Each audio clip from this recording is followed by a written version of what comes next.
How's it going, guys? My name is Zach with the Movie Castle, and today we're going to be continuing with my Sharks of Summer series. For those of you guys who are new to the channel, every week during the summer I'm going to be covering at least one shark movie. I do have a big pile of movies I want to get to, so there's some weeks where I might do 2 or 3, and plus, right now I'm kind of on a shark movie kick. I don't know why, I'm really digging these, so yeah, I'll be doing a lot of them.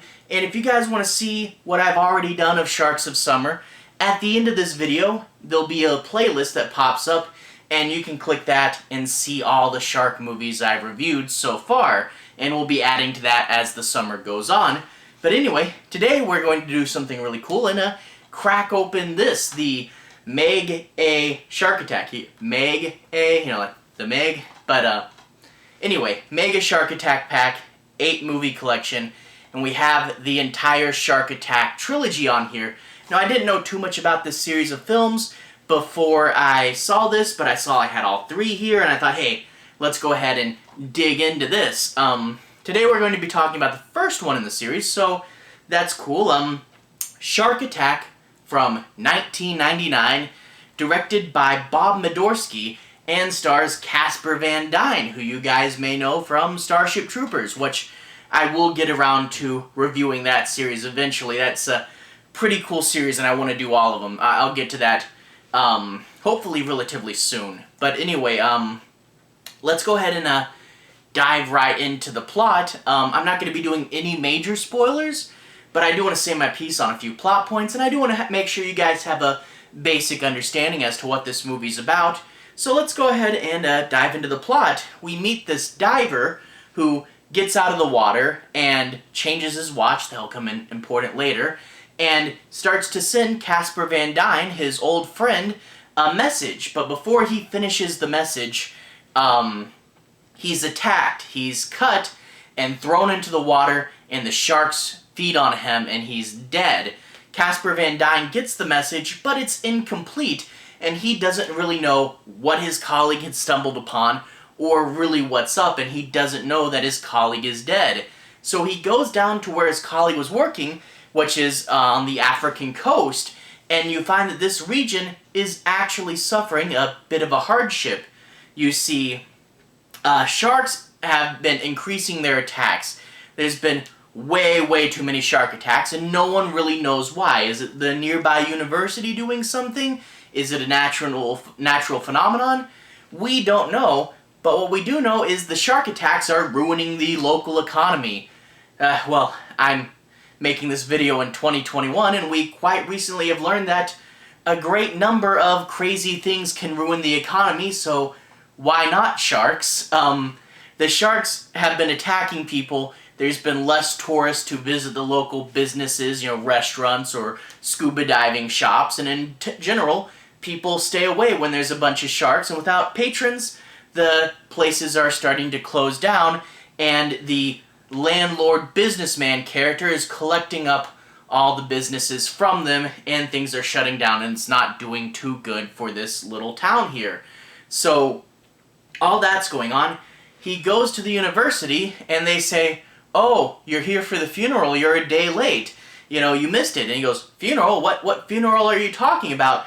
And that's where he learns that the man who sent him the message has mysteriously died. He does a little investigating, though, and finds that the watch, you know, like I mentioned earlier, was his regular watch. If he was diving, they all assumed that he got eaten by the sharks during a dive. But if so, he would have his diving watch on, which means he's been murdered, which leads to a mystery and a conspiracy. Now, along the way, Casper Van Dien's going to meet the other characters, the sister of his murdered friend, who is going to tag along and be the female lead, and quite obviously, eventually, the love interest. And then you get a really fun character, their driver slash boat captain. He has a truck and a boat, so he takes them wherever they need to be. He's a really fun, enthusiastic, jokey person. Really keeps the life of this movie going pretty well. And you also meet the other scientist that the guy was working with before he died, and this scientist, a lot of people don't like him because he sells out and he only really cares about money, and he also gets ambitious and above his head, especially if there's financial reward. so kind of a shady, scummy scientist. And then you also meet the aforementioned businessman, the landlord, who is closing up all these properties, and you suspect something's up with him, but he in general, on the surface, seems like a nice enough guy. But yeah, someone you don't know what he's up to. And in turn, he and his group, primarily it's him, the sister, and the driver slash boat captain, the three of them will go out and investigate, and that's really where you get one of this movie's biggest strength is it's a shark movie. You get shark action, you get shark attacks, but you also get action movie stuff, and this movie kind of mashes an action movie and a shark movie together. You get chases both via car and via boat. You get several explosions, you know. Boats blow up, cars blow up, helicopter blows up. A few more blows up too. But pretty fun and energetic, you know? This idea of doing an action movie within a shark movie is different. And adding a conspiracy element there, adding a mystery element, it really does give the plot something more to do. So that is really, you know, it adds a nice extra element to it. So you're trying to figure out who the bad guys are and what they're up to. Now, I will say the bad guys, without spoiling anything, it's kind of obvious who the bad guys are, especially because there's not terribly many characters, and this might have worked out better if they had the time to work in, like, 2, 3, or 4 more, like, red herring characters. But without too many characters, you can guess who the bad guys are, but with this movie, it's more about trying to guess not the who, but the why. You know, you kind of know who the bad guys are, but you don't really know what they're up to, what they're trying to do, and what all they even know. And you do get things like there's chemicals in the sharks making them go crazy. How did they get here? What's the point? There's thumper boxes in the water that are drawing the sharks to areas they don't normally go, you know, so the vibrations are moving the sharks around. Who put those down there? Why? And, you know, what are they trying to do, you know? So there is mystery elements, even if we know who did it.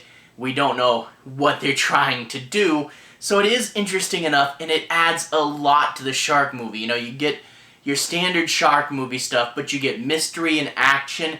And while it's not the best at any of these three genres, the fact that it does all three makes it really unique, and it did keep me pretty entertained there. Now, on Rotten Tomatoes, this has something ridiculously low, like 22%. And this movie isn't revolutionary, it's not great, it's not the best thing ever, but it is better than 22%. That's pretty dang low. Now this movie, that being said, does have faults, and we'll go through those really quick. First and foremost, this is before doing a CGI shark on this budget would be super viable. So, in turn, this is a lot of stock footage of sharks doing the shark attacking, and the stock footage doesn't necessarily blend the best in with the actors, so to hide that, you do get some choppy editing, and that's not the best, but then again, it's what they could do at the time, and the choppy editing, primarily for the shark attacks, but it does happen in other places too, especially around the action, to the point where you're like, wait, why is that shot? Why was that there? What's going on? You're moving too fast. What are you trying to say? And the choppy editing, not the best there. There's a few other things, too. One thing I really didn't like, there's, you know how in Jaws they did that shark autopsy scene to see if it was the right shark, and they threw in the humor of, like, throwing out the license plate and stuff? This movie does shark autopsy scenes, too, and they're well done enough that I'm thinking they must have bought some dead sharks, but there's no humor like in Jaws, so in turn you get the cutting open a shark, and it's probably a real dead animal that they purchased, but they do this scene like 3 times, and it's a gross scene, but it's also repetitive to do it like 3 times.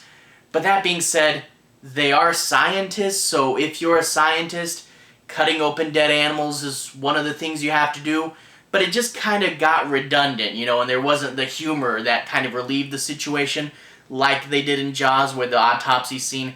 despite being gross, had some jokes in it, and there wasn't that in there, and I wasn't a big fan of these scenes.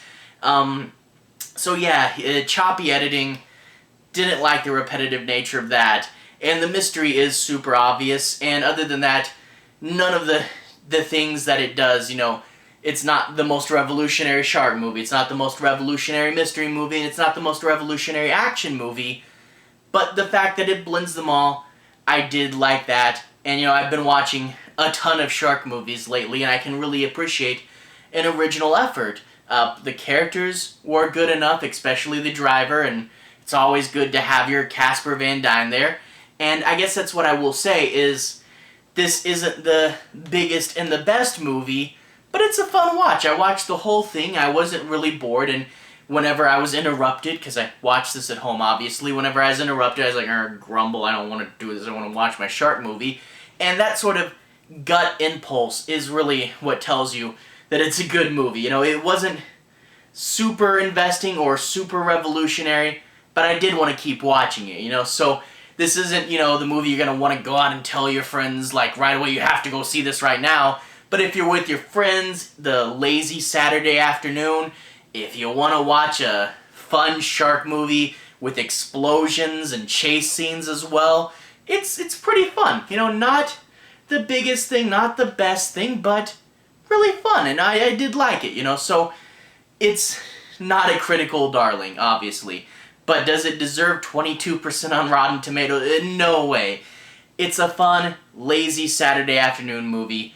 Know that going into it, and you can have a bit of fun with this movie. So anyway, to everyone who's watched so far, thank you for watching. To everyone who's liked and subscribed, thank you. You're really helping the channel out.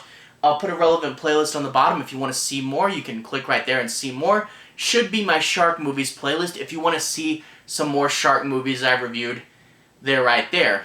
Anyway, have a good day. I'll see you guys again very, very soon. Relevant playlist on the bottom. Have a good day now.